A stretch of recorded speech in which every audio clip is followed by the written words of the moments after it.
Hey guys, coming into another movie review for you guys, and this movie we're reviewing, I really didn't know what this movie was gonna be. I really didn't. I mean, we've had so many movies like this, and they haven't been good at all.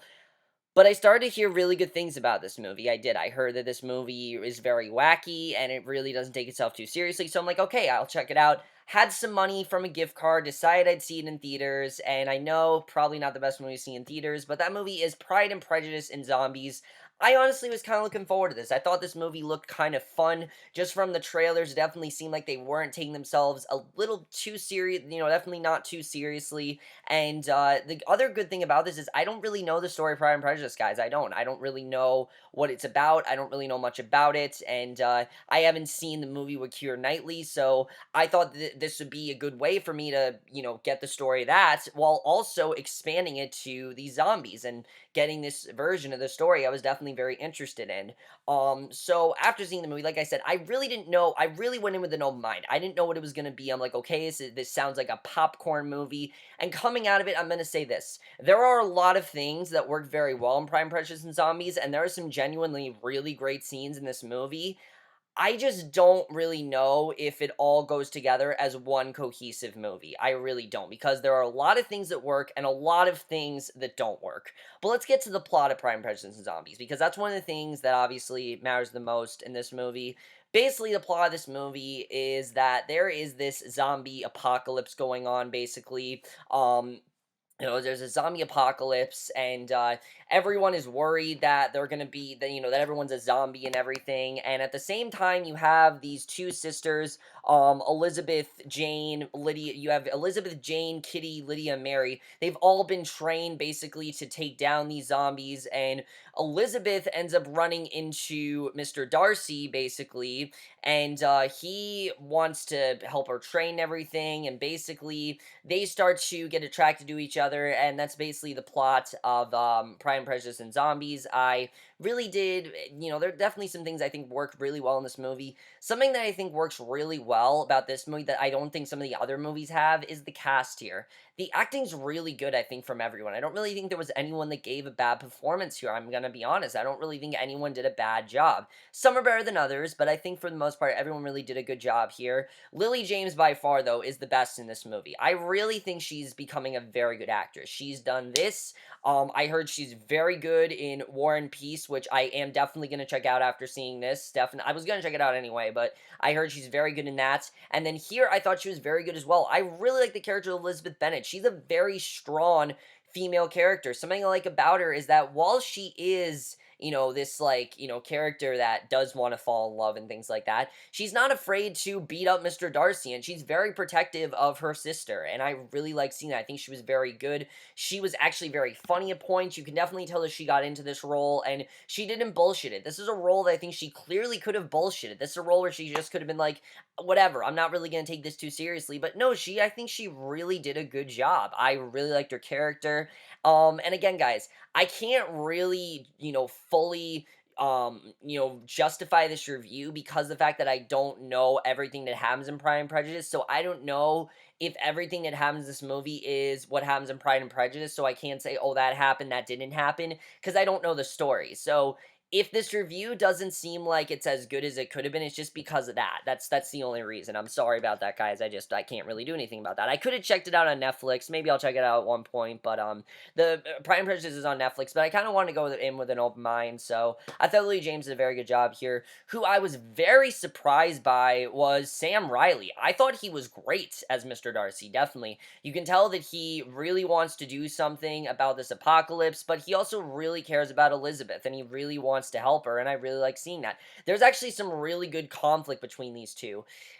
My biggest thing, though, is that I didn't feel the chemistry. I really didn't. I thought it was actually very forced at times. I didn't really feel like these two had very good chemistry, I have to say.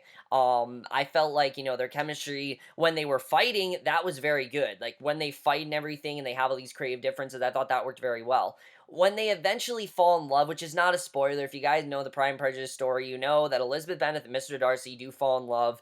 It just didn't really work for me. I didn't really feel the chemistry between them. It felt very forced. It just felt like, oh, these two need to fall in love, so that's what we're gonna do here. It didn't really work for me. Jack Huston, I thought was actually very good in this movie as Mr. Wickham, but I didn't really feel like this was much of a love triangle. It definitely seemed like they were trying to do that, but I don't really think they did that. I felt like Mr. Wickham was kind of just to the side here. There's a very good twist with this character that I was honestly genuinely shocked by, and I think he did a very good job. I really was impressed with what they did with his character.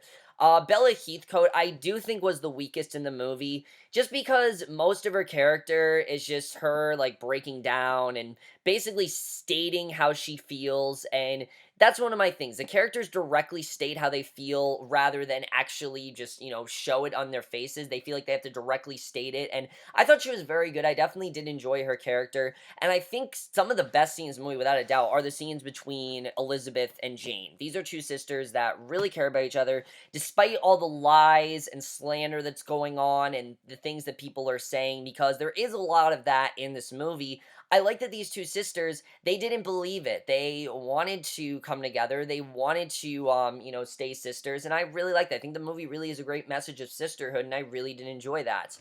Douglas Booth, I thought was very good here.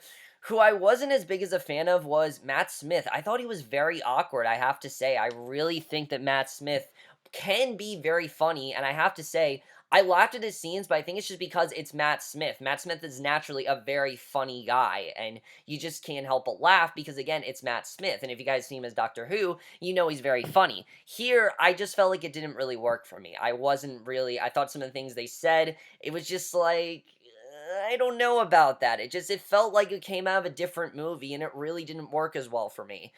Some of the scenes I thought worked very well, like a scene towards the end, when there's a double wedding, very funny stuff there. But some of it I just felt very awkward, and I didn't really feel like the character really needed to be there, other than he was just comic relief. That's really what it seemed like to me. Um, Lena Headey I thought was good here, but overall I thought the cast was pretty solid, definitely better than they could have been, and that's something that definitely worked very well in this movie. The directing is definitely something that I want to talk about because some of this directing is very good and then some of it's very choppy. There are times where this movie isn't taking itself too seriously and embraces the cheesiness because let's face it, it is kind of a stupid idea to take a classic novel and put some horror elements into it. I get the idea of it, but it does seem kind of silly, and the film does know that. You can tell there are times when the film knows it's silly, they're not taking itself too seriously. Then there are times where it takes it seriously and it really does work. What doesn't, I think, work as well are the zombies. Definitely. That zombie element I don't really think worked as well, and I couldn't really tell if they were taking this seriously or if they weren't, because there were times when they were, and there were times when they weren't, and it didn't really work for me. It really just felt like two different movies at points, and I really couldn't tell if they were trying to make light at this or not, and definitely that's something that didn't work as well. I thought his directing at points was very good, but just wasn't very well realized, I think. The screenplay, same problem. I think the screenplay here is very messy. Now, let me just say, there are actually, I think, some very good scenes in this movie, definitely. Some of the scenes that don't involve the zombies, I think, did very well. But my main issue with this movie is the zombies, and I know many people have said this, but I'm going to say it as well. The zombies don't really seem like a threat in this movie. They really don't. I mean, they're out there, but they kind of just go away in the second half, and they don't really become as significant until the third act of this movie. Now, the third act of this movie, let me just say, is great. The third act is awesome. There are actually some very tension-filled scenes. I was honestly riveted by the third act, I have to say, and the movie starts off really awesome. Probably one of my favorite opening scenes of the year. Well, so far at least, I really love the way this movie started. Really good stuff there. But it's just some of the scenes in the middle, the movie does definitely drag on at points. There are definitely some scenes where I honestly almost fell asleep. I'm not gonna lie to you guys. Like, I was sitting in my chair like, alright, can we wrap this up a bit? I don't really care. I did find the general conflict, though, really interesting. You have these two sisters, and there's all these lies being spread about them, and I found all of that very interesting. Who can we trust? Things like that. Who's a zombie, who's not? That part kind of faded away, though. The whole thing with, who's a zombie, they didn't really do it as much, and I want to see more of that. Also, they don't, just like The Walking Dead, they don't use the word zombie in this movie. They use the word living dead. It just kind of felt kind of silly. It really did. I mean, just use the word zombie. It's not hard. It's called Pride and Prejudice and Zombies. Use the word zombie. Seriously, it's kind of annoying that they didn't do that. Like The Walking Dead, they're called they're called the Walkers. That's what they're called. This is not Pride and Prejudice and Living Dead. This is Pride and Prejudice and Zombies. For the love of God, just call them zombies. It's not hard to do. I'm sorry. It doesn't seem like a huge deal, but it kind of is, honestly, if you think about it.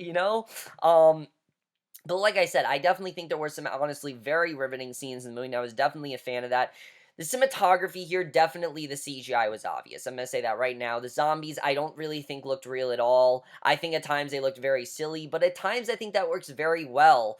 Because like cheesiness of this movie, like I said, there are times they're not taking it seriously, and it works very well. There are scenes where they're just, killing zombies here and there, and someone will just crack a line, and it works very well because it's really silly what you're watching. But then there are times where they really make you interested, and it just, again, it didn't really work for me because I couldn't really tell what they were trying to do. If they were trying to take it seriously or if they weren't. I just couldn't really tell there. The score here I thought was fine. Nothing, very generic score, nothing really to say about it. The editing, I thought this movie was honestly very rushed at points, especially the ending. The ending, I was like, really? That's the ending of the movie? And let me just tell you guys, there is a post-credit scene in this movie. I'm not going to spoil it, but honestly, I don't need to because it's literally just there to set up another movie. And I'm not saying that I don't think this movie would be good if it had a sequel. Honestly, I think it could be better because I think if you do a sequel, you might be able to do kind of what Teenage Mutant Ninja Turtles is doing, where the first movie was very dark and had some silly moments, but didn't really realize what it was. And the second movie, they're really not taking that seriously at all. Now, I don't know if that's necessarily going to work, but that's a good way to go, and I really feel that if they do a second movie, they can really figure out what they want this series to be, because right now, I can't really tell where they're going. Are we going in a serious direction, or are we going in a silly direction? I don't really know. But overall, guys, like I said, I definitely felt that post-credit scene was really dumb. And when it happened, I'm like, really? You really had to do that? Like, I thought it was really stupid, honestly. And I don't think there's a second book, so I don't know why they're making a sequel. Actually, I do. It's a cash grab sort of thing. But I think it would benefit from this movie. I really do. A lot of times that say, oh, that's just forced. But I think for this movie, it really would benefit because they get a clear idea of really where they're headed with this series. But overall, guys, I really enjoyed Pride and Prejudice and Zombies for the most part. I thought it was definitely a lot better than it could have been. And the thing with this movie is that the things that are positive, I really think work very, very well. Like I said, there's a really great twist with Jack Huston's character. Honestly, very shocking. I really got into his twist, I have to say, and I really was surprised what they did with his character. They're really setting him up in the second movie to be a very interesting character. I'm not going to say what happens because I don't want to spoil it for you guys, because I think it's actually a really great twist, and I don't want to spoil it. But I really love what they did with his character, and I definitely feel in the next movie they're going to make his character a lot more interesting. But overall, guys, we did see Prime Prejudice and Zombies, which there were actually quite a few people in my theater, surprisingly. I was surprised by how many people saw this movie. If you guys did see this movie, though, let me know what you thought of it. I, overall, really did enjoy it, and I'm going to give Prime Prejudice and Zombies a 3.5 to 5 or a B-. I don't think it's a perfect movie, like I said. It's very jumbled. It definitely, I think, wasn't as well realized as it could have been. Definitely could have been a lot more different, and I do feel the movie would have benefited more had it been a bit longer, definitely. But that's basically this review. Hope you guys enjoyed it, and I will see you guys in my next video, which will be for Supergirl. I know, I'm very behind, but I'm going to go in order. I'm going to go do Supergirl, Lucifer, things like that, just in order of when they came out, because I know you guys want me to do that. So I will see you guys for that. Okay, bye.